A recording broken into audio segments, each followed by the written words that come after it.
안녕하십니까, 서정입니다. 오늘은 목요일입니다. 아주 슬픈 목요일입니다. 그죠? 증시가 속절없이 흘러내렸습니다. 우리 증시 왜 일어나요? 코스피 전망 또 빗나가. 여기 사연이 있거든요. 왜 내리는지에 대한. 그래, 우선 여기 기사부터 보겠습니다. 1월 효과란 말이 무색할 정도로 연초부터 국내 증시가 가파른 하락세를 나타냈다. 우리 증시가요, G20 국가 중에 제일 꼴찌예요, 꼴찌. 그 전 세계 증시에서 지금 연초 이후 가장 많이 내린 증시가 우리랑 홍콩입니다. 일본은 거꾸로 올랐고요, 미국도 올랐어요. 유럽 시장도 나쁘지 않아요. 정작 우리 시장만 지금 제일 고통받고 있어요. 거기에는 몇 가지 이유가 있는데, 증권업계는 지정학적 리스크, 이익 모멘텀 약화, 기간 수급 악화 등을 최근 증시의 약세 배경으로 얘기했다. 맞는 얘기 같아요. 그 중에 우리가 알고 있는 거 하나씩 설명드릴게요. 기간 수급 약화. 이거는 작년 연말에 우리 연말 연초장의 특징이죠. 연말에 지난해 금투에서 6.7조 정도 프로그램 매수 들어온 게 있어요. 그게 지속적으로 다시 배당 몇 푼 먹었다고 나오고 있는 거예요.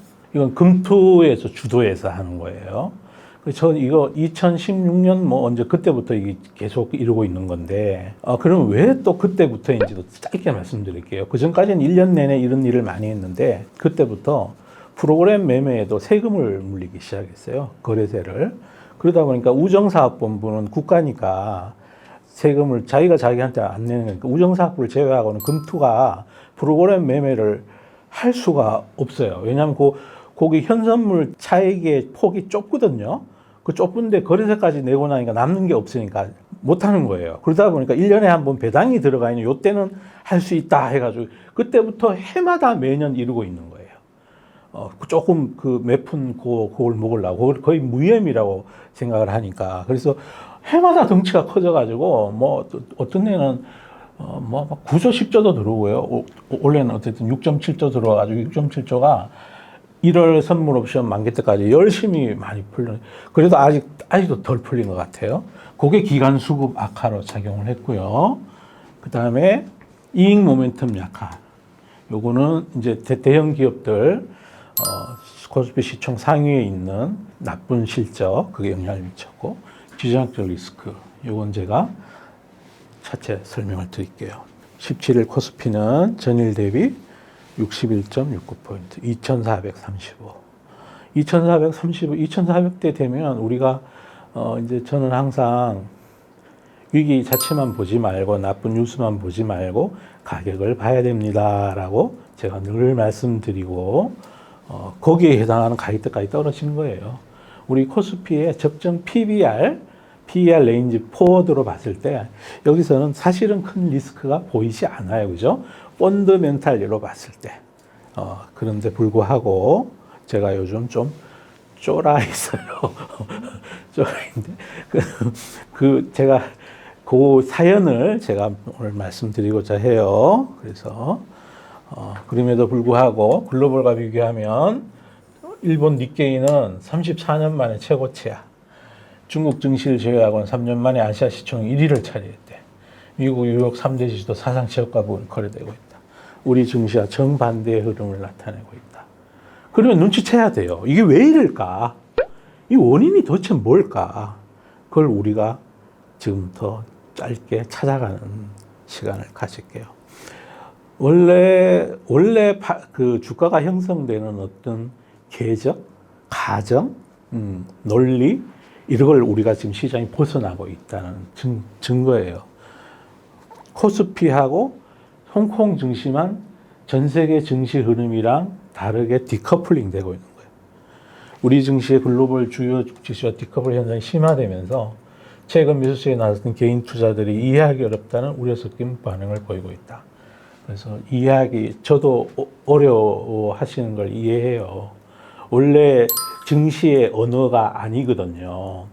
원래 증시의 언어라면, 증시의 논리라면 이렇게까지는 안 된다고요. 중동발 리스크와 대북 안보 리스크 등 지정학적 위험이 대표적으로 꼽히고 있다. 중동 리스크는 아니에요. 그러면 미국 시장도 일본 시장도 같이 내려야지. 왜 우리만 내리냐고요. 이거는 대북 리스크가 가장 큰 영향을 보이고 있는 거예요. 대북 안보 리스크가 가장 큰 영향을 봅니다. 무역 항로, 홍해, 수에즈 이거는 이제 뭐 우리가 전 세계에 같이 영향을 미치는 거니까 이게 가장 커요.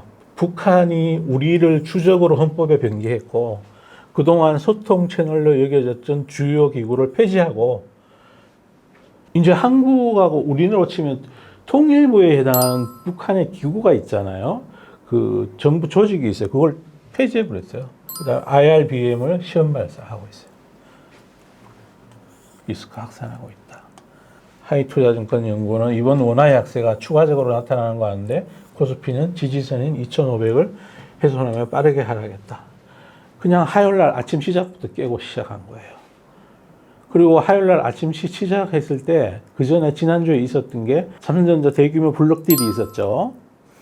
72,700원 그 언저리에서 경쟁률 7.1대 1이 넘는 수준으로 외국인이 대규모 매수를 했어요. 이제 그 뒤에도 시장이 내릴 때도 외국인은 삼성전자를 팔진 않아요. 많이 팔지 않는다는 거죠. 근데 프로그램이 쏟아지니까 뭐 그 관련해서는 조금 팔 수가 있는데 어쨌든 요건 하여튼 일시적인 지금 리스크가 발생해 있는 거죠. 자, 그 다음에 또 중요한 게 대만 총통 선거, 미국의 공화당 경선에서 트럼프가 승리한 것. 대만은 반중 지도자를, 미국에서는 아메리카 퍼스트를 부르짖는 트럼프가 예비 경선에서 당선을 첫 번째 된 거죠.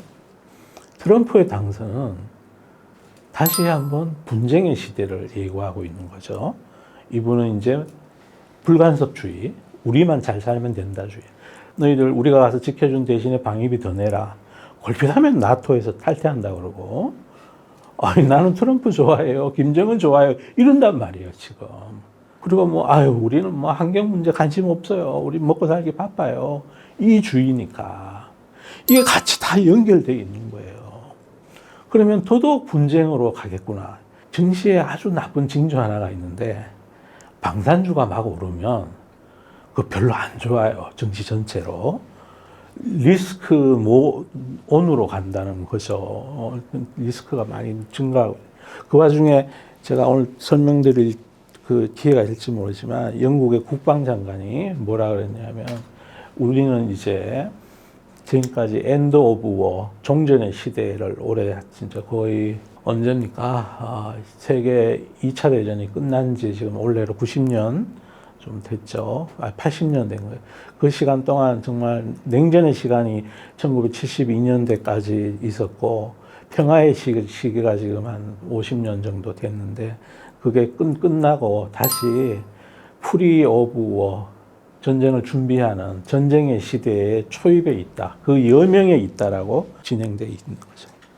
그러다 보니까 거기에 제일 핵심 그 분쟁을 일으킬 핵심 후보 나라로 선정한 게 러시아, 이란, 북한이었고요. 우리는 이제 북한과 그 경계를 맞닿아 있는 나라이고 그 와중에 북한이 우리를 주적으로 선언을 했고 러시아에 날아가서 또 이런저런 옛날에 우리 6.25 전쟁 때도 그런 일이 많이 있었잖아요. 이제 그런 것들이 다 데자뷰처럼 외국인 투자가들 머릿속에 이제 각인이 되어 있는 거죠. 그러다 보니까 대규모 선물로 밀어버린 거고 전쟁이라는 게요. 이제 전쟁이 일어날 가능성이 0%인 거는 없는 거잖아요. 전쟁 안 할 거야 이렇게 되는 거고요. 전쟁이 일어날 가능성이 0.000000001%이면 그거는 있는 거잖아요. 일어날 가능성이 없는 거랑 있는 거랑 저는 한반도에 전쟁이 일어날 거라고 생각하지 않아요. 왜냐하면 전쟁은 돈으로 하는 거니까 머릿수로도 하는 거고 아무리 비대칭 전력이 있다 그러더라도 이제 비대칭 전력이라는 거는 뭐 이런 거죠. 뭐 첨단 미사일 방어 시스템 한 발 쏘는 게 우리 돈으로 50억 뭐 이렇게 든다 그러면 로켓포 한 발은 50만 원도 안 하니까 그러니까 그렇다 그러더라도 최종적으로는 돈으로 하는 거니까요. 근데 우리 인구만 보더라도 우리나라가 북한의 2배예요. GDP는 뭐 말할 것도 없죠. 지금 뭐 북한 뭐 엄청나게 가난한 나라니까. 우리 전쟁이 일어나면 우리가 이기는 게 자명해요. 러시아하고 중국만 없다 그러면.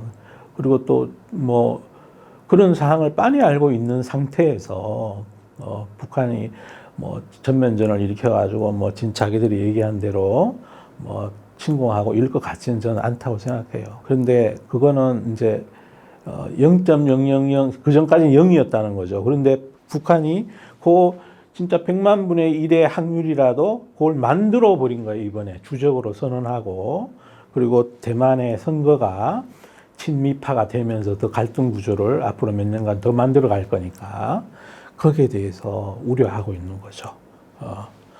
이제 3년차 실적 얘기는 원래 아주 말짱하게 살아있는 회사가 원래는 턴하는 회사가 실적을 나쁘게 나왔다 해서 주가가 떨어지지 않아요. 그런데 이번에는 블록딜과 같이 해서 그렇게 떨어진 거예요. 자, 다른 뉴스로 자세하게 또 설명을 드릴게요. 대만 총통 선거 결과예요. 라이찡도 후보가 이겼어요. 이것도 우리 원래 폴 이코노미의 굉장히 중요한 이벤트예요. 이제 중국 입장에서는 불편해지고 미국 입장에서는 입이 찢어지겠는데 표현할 수는 없고 자극할 수는 없고 이게 왜 중요하냐면 제가 여러 번 그런 말씀 드렸는데 중국하고 미국은 지정학적으로 이렇게 위치가 조금 많이 틀려요. 가장 대표적인 게 이제 대양으로 해서 나가는 길이 있느냐 없느냐. 미국은 양쪽으로 다 열려 있어요. 중국은 태평양으로 나와야 되는데 그 앞에 대문 앞에 대만이 자리 잡고 있어요. 그리고 대만과 중국 사이에 좁은 해역, 그게 폭이 뭐 100km 정도 된대요. 거기에 전 세계 컨테이너 물동량의 50%가 거리로 지나가요. 굉장히 중요한 거예요. 전략적으로 엄청 중요한 거죠. 그 도련선은 혹은 또 열도선이라 그러는데 중국이 이 태평양을 자유롭게 드나들기 위해서 돌파해야 될 선이 있어요.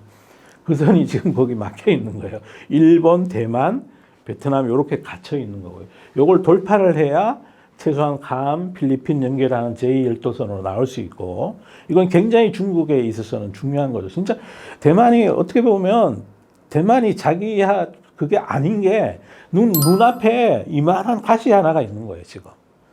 그 중국은 어떻게든지 대만을 가져가고 싶고 미국 입장에서는 또 무슨 생각이냐면 저 바로 코앞에 자기 편을 하나 놓아놓은 거예요.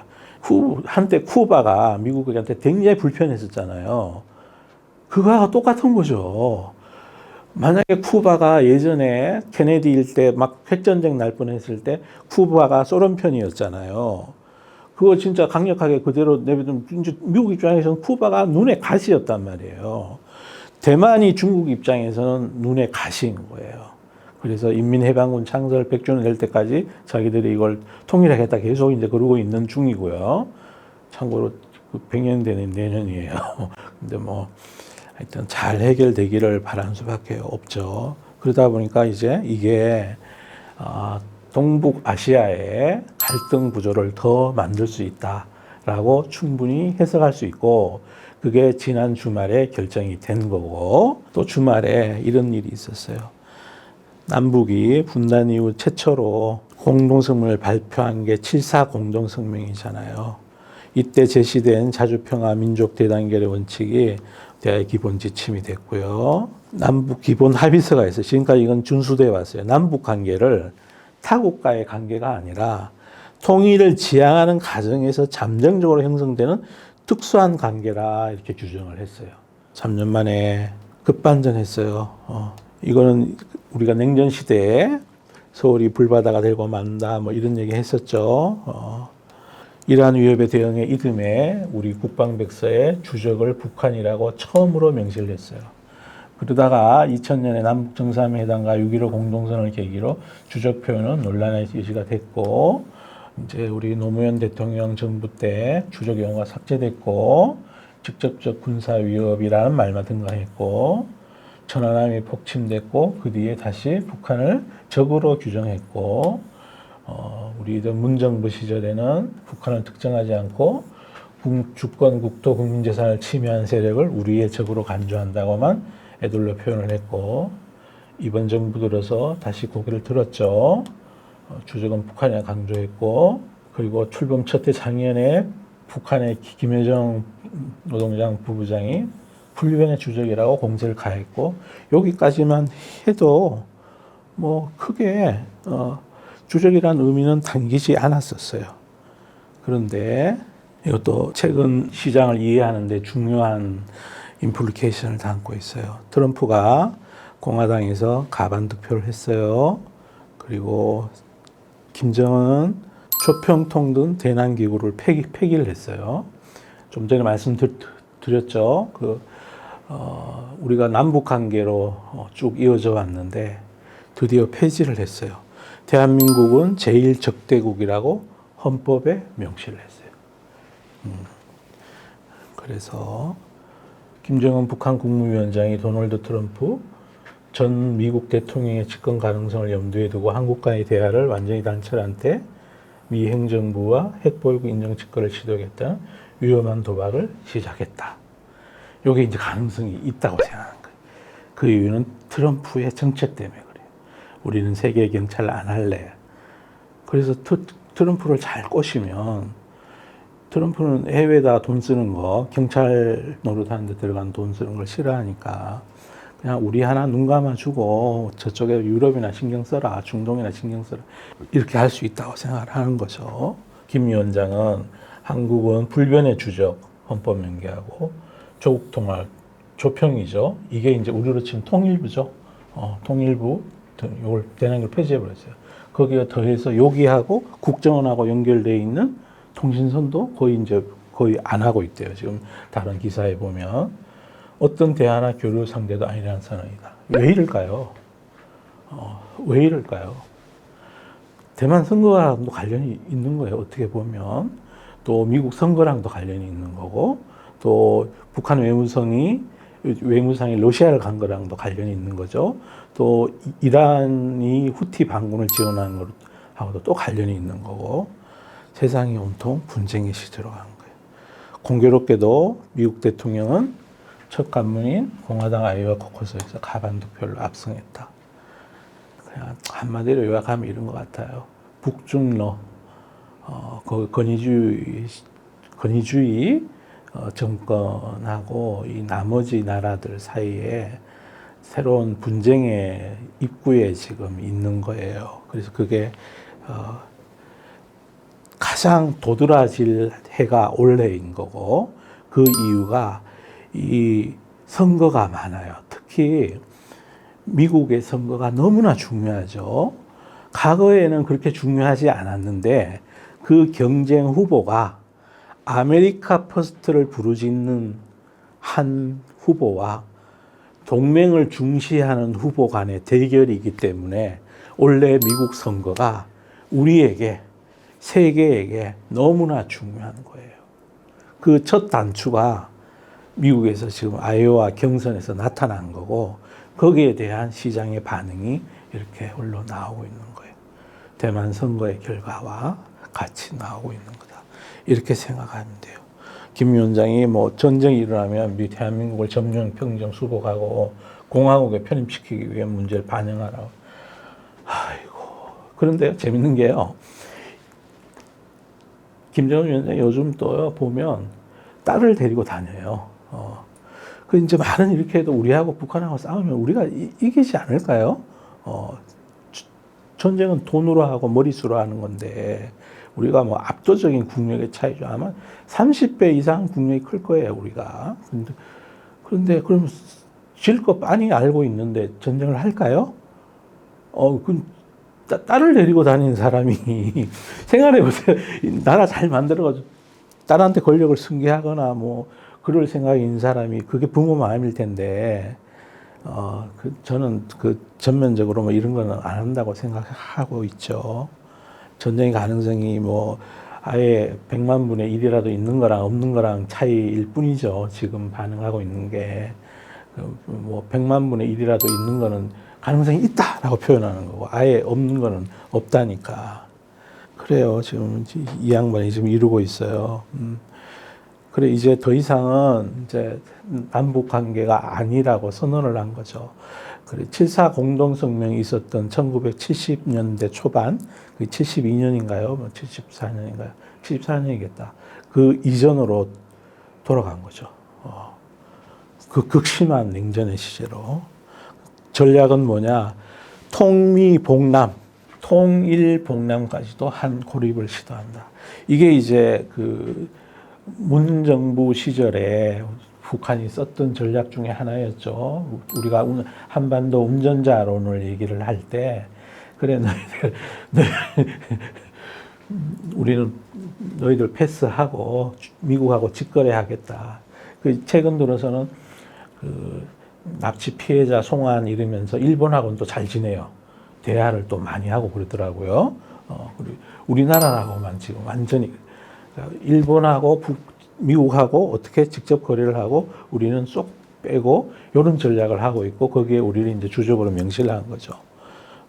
그래서 그리고 트럼프의 강세도 영향을 미치고 있고 또 이런 기사가 나오는 무렵에 두 가지의 또 기사가 있었죠. 북핵 특사를 했던 제네바 합의에 주역했던 갈루치 그 박사께서 연세도 많으시겠죠. 70년대 제네바 합의였으니까 북한 핵 위협이 실현될지도 모른다. 그 대신에 거기 주엔 다 단서가 들어 있어요. 이제 뭐 저는 거의 없다고 생각하고 있는 중이다. 또 38 노스라고 왜 대북에서 강경한 노선을 계속 하는 언론 하나가 있죠. 거기서도 이제 진짜 이게 전쟁을 하려고 결정했다라고 그런 이제 또 선정적인 뉴스가 나왔고 이 모든 게 투심에 영향을 미치고 있었죠. 그게 또 뭐 미사일 쏘고 지난 1월 날 최근 한국을 적대국 표적 이제 이런 현상이 최근 증시 하락의 가장 큰 요인이었어요. 우리가 리스크라 그러면 펀더멘탈 리스크, 매크로 리스크 그게 아닌 비경제적 리스크들이죠.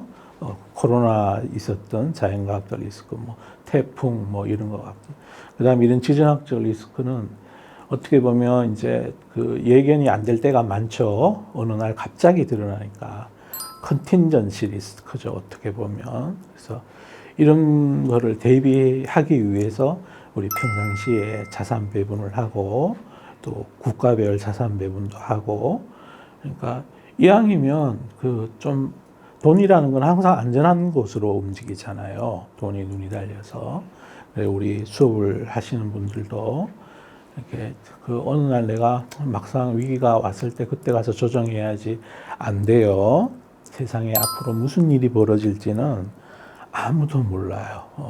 수많은 사람들 머릿속에서 특히 우리 북중러의 권위주의 정권은 어떤 자연인 한 사람의 어젯밤에 잠을 자다가 너무 기분 나쁜 일이고 꿈이 흉흉해. 그래서 아침 일어나서 자기 점 잘 보는 사람한테 물어봐서 그랬더니 정책을 이렇게 해요.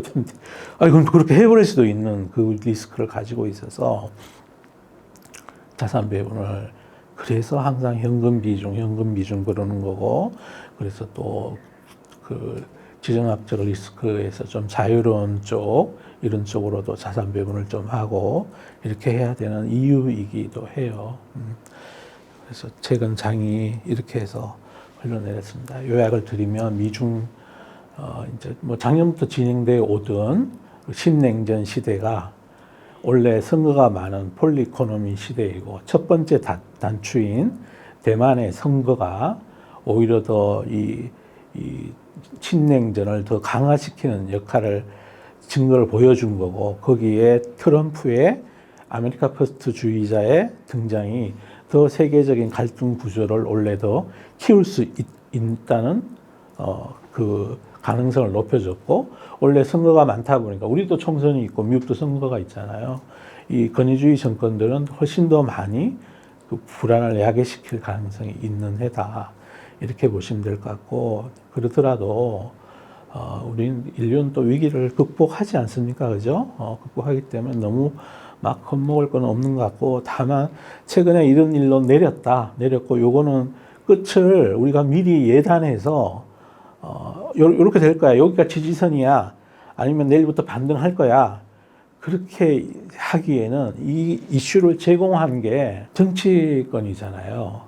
그들이 어디로 갈 때까지는 우리가 한동안은 좀 조심스럽게 봐야 되고, 그럼 그 사이에 그럼 우리는 그냥 가만히 앉아서 놀아야 되느냐? 안전한 곳이 있으니까 거기 가서 우리가 돈을 벌고 그렇게 하면 좋지 않겠나라는 게 제 생각입니다. 오늘은 최근에 있었던 증시의 나쁜 일, 그 원인에 대해서 말씀을 드렸고, 저는 정치 전문가가 아니에요.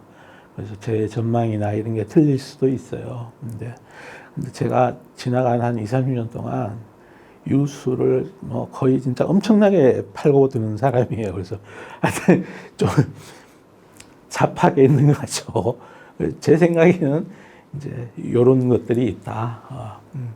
앞으로 이렇게 될 것 같다. 그래요. 원래는 불안해요. 불안하면 돈이 어디로 갈까요? 우리 저 PD님 어디로 갈까요? 안전한 곳으로. 그렇죠. 안전한 곳으로 가려고 했죠. 그러면 안전한 쪽이 주가가 오를까요? 내릴까요? 오를 거예요. 그럼 작년 한 해도 신냉전이었잖아요. 그죠? 신냉전의 시작이었잖아요. 어떻게 보면 조 바이든 행정부 들어온 이래. 그래서 그동안에 어디가 제일 많이 올랐죠? 미국이 제일 많이 올랐어요. 그리고 권위주의 정권하고 이제 같이 있는 거기는 중국은 많이 내렸고요. 또 그 덕에 또 많이 덕본 나라가 하나 있죠. 일본이 덕을 많이 봤죠. 신냉전 뭐 이러면서 정작 우리는 덕을 볼 뻔했는데 우리는 너무 가까이 있어가지고 또 지금 우리가 고통을 좀 받고 있는 중이고, 제가 이런 말씀을 드린 이유는 저는 오직 투자의 세계에서 여러분들의 재산을 지키거나 잃을 때는 덜 잃게 해드리고 벌 때는 벌게 해드려야 되는, 그게 제가 이 나이 든 사람으로서 해야 될 책무예요. 그래서 저는 그게 제가 할 수 있는 애국이라고 생각하는 거고, 그래서 안전한 쪽으로 우리가 조금 가서 돈 벌고 그렇게 하시는 게 좋을 것 같다라는 말씀을 제가 드립니다. 예. 수고하셨습니다.